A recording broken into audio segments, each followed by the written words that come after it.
अभी आप सुन रहे हैं बेला टीला चौक से अरहुलिया रिकॉर्डिंग स्टूडियो की शानदार प्रस्तुति। डीजे मनीष रक्सौल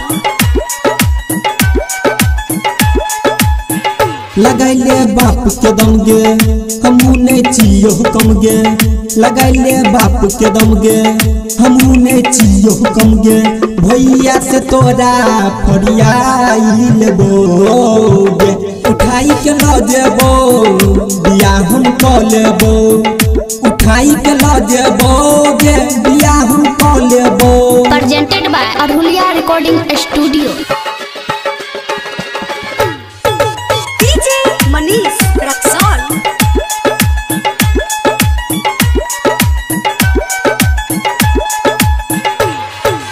3 बजे हम भोर में मिला तोरा से अइबो मिला तोरा से अइबो 3 बजे हम भोर में मिला तोरा से अइबो तोरा बिठाई को गाड़ी से संग अपना लो देबो है तो जदी किछो गरियाई देबो गे उठाई के ल जेबो बिया हम क लेबो उठाई के ल जेबो गे बिया हम क लेबो।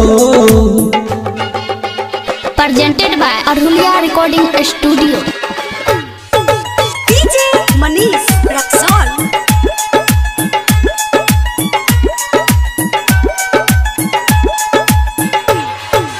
बचपन से गे जानू हम तोरे प्यार करलियो तोरे प्यार करलियो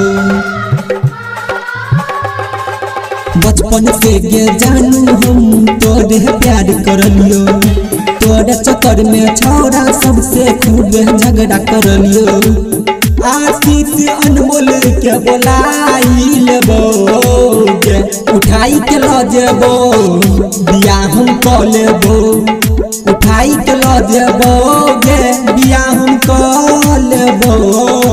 presented by Arhuliya recording studio.